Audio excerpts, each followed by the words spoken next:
नमस्कार। ये आकाशवाणी पटना है। अब आप खालिद रशीद से प्रादेशिक समाचार सुनिए। पहले मुख्य समाचार। प्रधानमंत्री नरेंद्र मोदी ने आकाशवाणी पर मन की बात कार्यक्रम में अपने विचार साझा किए। कहा, भारत का खाद्यान्न उत्पादन 357 मिलियन टन के रिकॉर्ड स्तर पर पहुंचा। 18वीं बिहार विधानसभा का प्रथम सत्र कल से शुरू। पहले दिन प्रोटेम स्पीकर नवनिर्वाचित विधायकों को दिलाएंगे शपथ। राज्य सरकार ने कई वरिष्ठ आईएएस अधिकारियों का किया तबादला। मिहिर कुमार सिंह को राज्य के विकास आयुक्त की मिली जिम्मेदारी।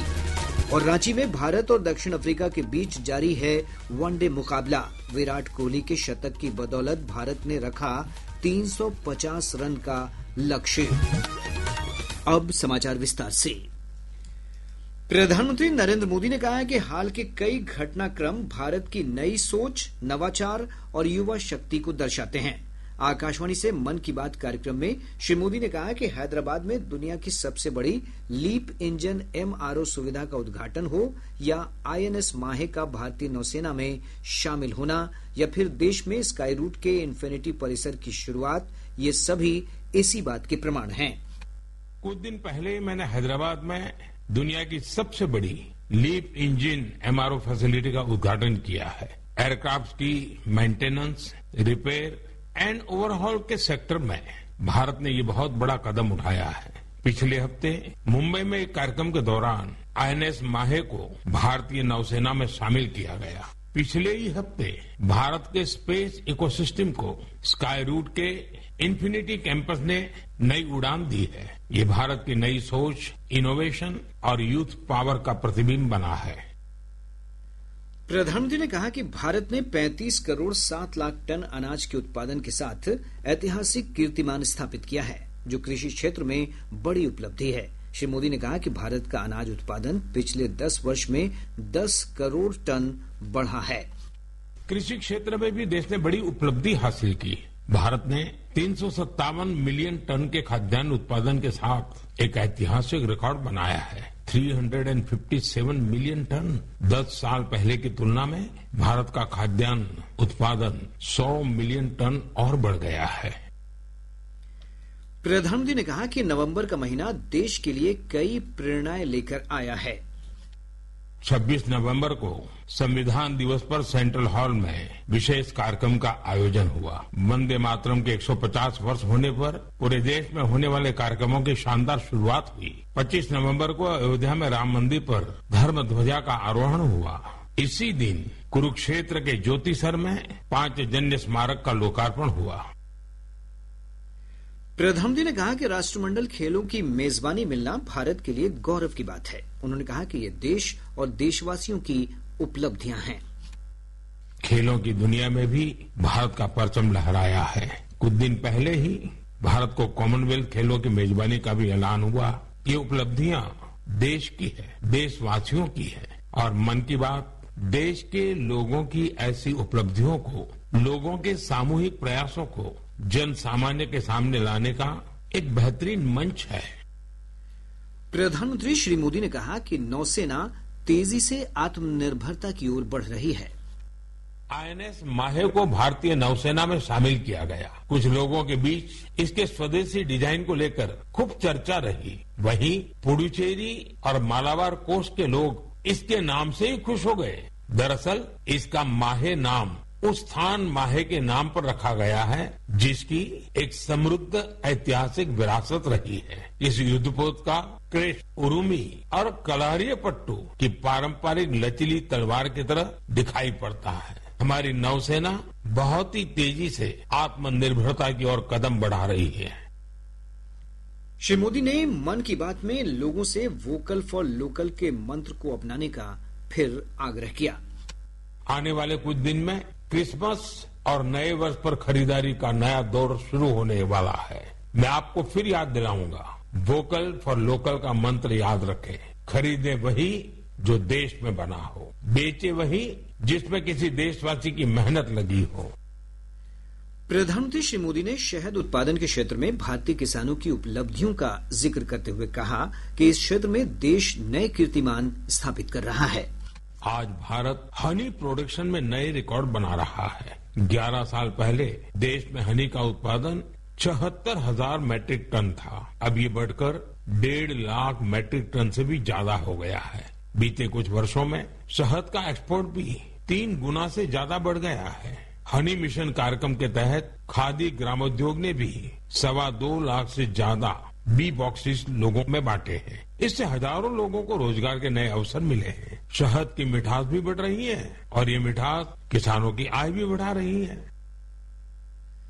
भाजपा के प्रदेश अध्यक्ष और राज्य सरकार के मंत्री दिलीप जायसवाल ने प्रधानमंत्री के मन की बात कार्यक्रम को प्रेरणा का स्रोत बताया है। पटना में कार्यक्रम सुनने के बाद संवाददाताओं से बातचीत करते हुए उन्होंने कहा कि इस कार्यक्रम से पूरे देश को एक साथ देखने और समझने का मौका मिलता है।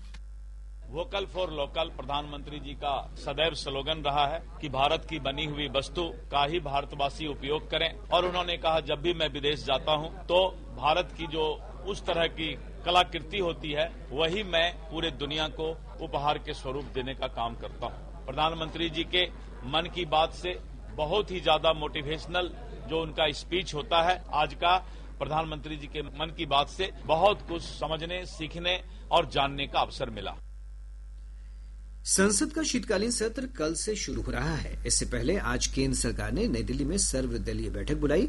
रक्षा मंत्री राजनाथ सिंह की अध्यक्षता में हुई बैठक में राज्यसभा में सदन के नेता जेपी नड्डा, संसदीय कार्य मंत्री किरेन रिजिजू, कांग्रेस नेता गौरव गोगोई, तृणमूल कांग्रेस नेता डेरेक ओब्रायन समेत विभिन्न दलों के वरिष्ठ नेता शामिल हुए।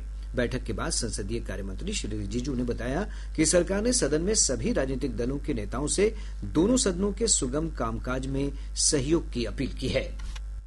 मैं सरकार की तरफ से आश्वासन देता हूं कि winter session of the parliament अच्छी तरह से चलाने के लिए हम इस तरीके से विपक्ष के साथ बातचीत करते रहेंगे।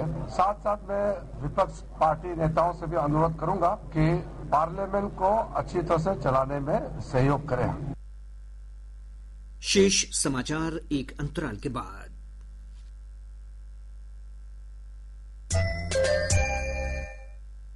मक्का के लिए कई खरपतवार नाशक हैं। कौन सा लूं? एक बात बताओ, किसी भी चमकने वाली पीली चीज को सोना कहोगे क्या? ना भैया। तो वैसे ही कोई भी खरपतवार नाशक बायर का लॉडिस नहीं होता, क्योंकि भरोसा आसानी से नहीं, असर दिखाने से आता है। सही बोले भैया, अब तो बायर का लॉडिस ही छिड़कूंगा। बायर का लॉडिस, कोई टक्कर नहीं।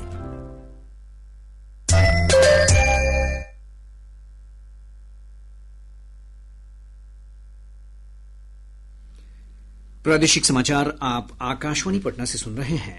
ताजा समाचारों के लिए आप हमारे एक्स हैंडल AIR_News पटना पर जा सकते हैं।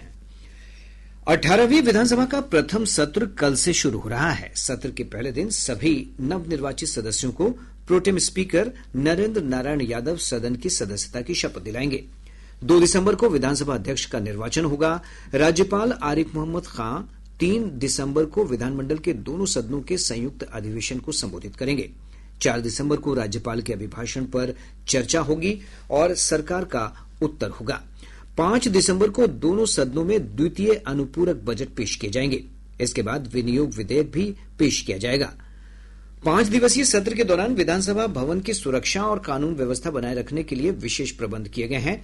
पटना सदर के अनुमंडल पदाधिकारी गौरव कुमार ने विधानसभा के आसपास किसी भी तरह के प्रदर्शन, जुलूस और नारेबाजी पर रोक लगाने का आदेश दिया है। 18वीं बिहार विधानसभा की कार्यवाही में तकनीक की अहम भूमिका होगी। इस सत्र से सदन को पूरी तरह पेपरलेस बनाया गया है। विधायकों को टैबलेट उपलब्ध कराए गए हैं। इसके माध्यम से वे सदन की कार्यवाही में सक्रिय भागीदारी ले सकेंगे।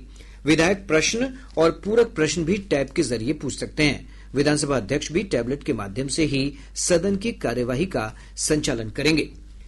भाजपा के वरिष्ठ नेता और स्वास्थ्य मंत्री मंगल पांडे ने कहा है कि वे विपक्ष से यह उम्मीद करते हैं कि विधानसभा सत्र के दौरान जिम्मेदारी से वो काम लेगा। पटना में संवाददाताओं से बातचीत करते हुए उन्होंने कहा कि राजद समेत महागठबंधन दल नकारात्मकता छोड़ें और सदन में सरकार को सार्थक सलाह दें। कल तो विधानसभा की बैठक शुरू होगी। पहले सभी माननीय सदस्यों को कोटे में स्पीकर जी के द्वारा शपथ दिलाया जाएगा। उसके बाद फिर विधानसभा की आगे की कार्रवाई होगी, जिसमें विधानसभा अध्यक्ष का चयन होना है और आगे की कार्रवाई होनी है। विपक्ष का जहां तक बात है, बिहार की जनता ने इस बार विपक्ष को बहुत साफ संदेश दे दिया है कि ईमानदारी की और सही बातें सदन के अंदर किया करें। आप गलत बयानी और लोगों को भ्रमित करने वाला बात और बयान न दिया करें। राजद के वरिष्ठ नेता और महागठबंधन विधायक दल के नेता तेजस्वी प्रसाद यादव ने कुमार सर्वजीत को विधानसभा में विरोधी दल का मुख्य सचेतक नियुक्त किया है। कुमार सर्वजीत बोधगया सुरक्षित सीट से नवनिर्वाचित विधायक हैं। मुख्य सचेतक विधानसभा में दल के अनुशासन, सदस्यों की उपस्थिति, रणनीति और कार्यप्रणाली को संभालने वाला सबसे महत्वपूर्ण पदाधिकारी होता है। राष्ट्रीय लोक मोर्चा की प्रदेश इकाई और सभी प्रकोष्ठ को तत्काल प्रभाव से भंग कर दिया गया है। पार्टी के राष्ट्रीय अध्यक्ष उपेंद्र कुशवाहा की अध्यक्षता में आज हुई कोर कमेटी की बैठक में यह फैसला किया गया। पार्टी की जिला इकाई को भी भंग कर दिया गया है। पार्टी सूत्रों से मिली जानकारी के अनुसार जल्द ही नई प्रदेश इकाई समेत अन्य प्रकोष्ठों का गठन किया जाएगा। राज्य सरकार ने भारतीय प्रशासनिक सेवा के कई वरिष्ठ अधिकारियों का तबादला कर दिया है। इस संबंध में सामान्य प्रशासन विभाग ने अधिसूचना जारी की है। इसके अनुसार सीके अनिल को राजस्व एवं भूमि सुधार विभाग का प्रधान सचिव नियुक्त किया गया है। दीपक कुमार सिंह को सामान्य प्रशासन विभाग का महानिदेशक सह मुख्य जांच आयुक्त बनाया गया है। मिहिर कुमार सिंह को राज्य का विकास आयुक्त बनाया गया है। कुंदन कुमार को उद्योग विभाग के सचिव पद की जिम्मेदारी दी गई है। वहीं बी कार्तिकेय धनजी को उद्योग विभाग के सचिव पद की जिम्मेदारी से मुक्त कर दिया गया है। प्रदेश के अधिकांश भागों के न्यूनतम और अधिकतम तापमान में उतार चढ़ाव की स्थिति बनी हुई है। मौसम विभाग की रिपोर्ट के अनुसार अधिकतर भागों में मौसम शुष्क बना हुआ है। विभाग ने अपने पूर्वानुमान में कहा है कि 2 दिनों के बाद पश्चिमी हवा का प्रभाव बढ़ने से विभिन्न स्थानों पर न्यूनतम तापमान में कमी दर्ज किए जाने की संभावना है। वहीं विभिन्न स्थानों पर हल्के से मध्यम स्तर का कुहासा भी छाया रहेगा। अगले 2 दिनों के दौरान राज्य के 1 या 2 स्थानों में सुबह के समय हल्के से मध्यम स्तर का कोहरा छाये रहने की संभावना है। पिछले 24 घंटों के दौरान किशनगंज राज्य का सबसे ठंडा स्थान रहा, जहां का न्यूनतम तापमान 12.6 डिग्री सेल्सियस दर्ज किया गया। वहीं मौसम विभाग ने तूफान दितवा के राज्य में प्रभाव को लेकर किसी प्रकार की चेतावनी जारी नहीं की है। मुख्यमंत्री नीतीश कुमार ने आज सोनपुर के विश्व प्रसिद्ध हरिहर क्षेत्र मेले का निरीक्षण किया। इस दौरान श्री कुमार मेला क्षेत्र में लगे विभिन्न सरकारी और गैर सरकारी स्टॉल पर भी गए और उत्पादों से संबंधित जानकारियां ली। इस दौरान ग्रामीण कार्य मंत्री अशोक चौधरी और अन्य गणमान्य लोग उपस्थित थे। भारत और दक्षिण अफ्रीका के बीच 3 वनडे मैचों की सीरीज का पहला मुकाबला आज रांची में खेला जा रहा है। भारतीय टीम ने पहले बल्लेबाजी करते हुए विराट कोहली के शानदार शतक की बदौलत 50 ओवर में 8 विकेट के नुकसान पर 349 रन बनाए। विराट कोहली ने अपने वनडे करियर का 52वां शतक लगाया है। 350 रन के लक्ष्य का पीछा करते हुए दक्षिण अफ्रीका की शुरुआत खराब रही और शुरुआती 3 विकेट जल्दी जल्दी गिर गए। ताजा जानकारी के अनुसार दक्षिण अफ्रीका ने 5 विकेट के नुकसान पर 137 रन बना लिए हैं। इस समय 23वें ओवर का खेल चल रहा है। मुंगेर जिले के तारापुर पुलिस ने इंडियन ओवरसीज बैंक के एक कर्मी को ठगी के मामले में गिरफ्तार कर लिया है। खगड़िया जिले के मुफस्सिल थाना क्षेत्र अंतर्गत कुतुबपुर गांव में एक शादी समारोह में हर्ष फायरिंग के दौरान गोली लगने से दूल्हे की मौत हो गई। मधुबनी जिले का स्थापना दिवस कल मनाया जाएगा। इस अवसर पर मशहूर गायक जसलीन मथारू अपनी प्रस्तुति देंगी। जिला प्रशासन ने लोगों से समारोह में शामिल होने की अपील की है। मधेपुरा जिले के कुमारखंड थाना क्षेत्र अंतर्गत सुखासन में वाहन जांच के दौरान पुलिस ने एक युवक को हथियार के साथ गिरफ्तार कर लिया। समस्तीपुर जिले के सिंगिया थाना क्षेत्र अंतर्गत भरहर चौक के पास हाई टेंशन तार की चपेट में आ जाने से एक ट्रक चालक की मौत हो गई। और अब अंत में मुख्य समाचार एक बार फिर।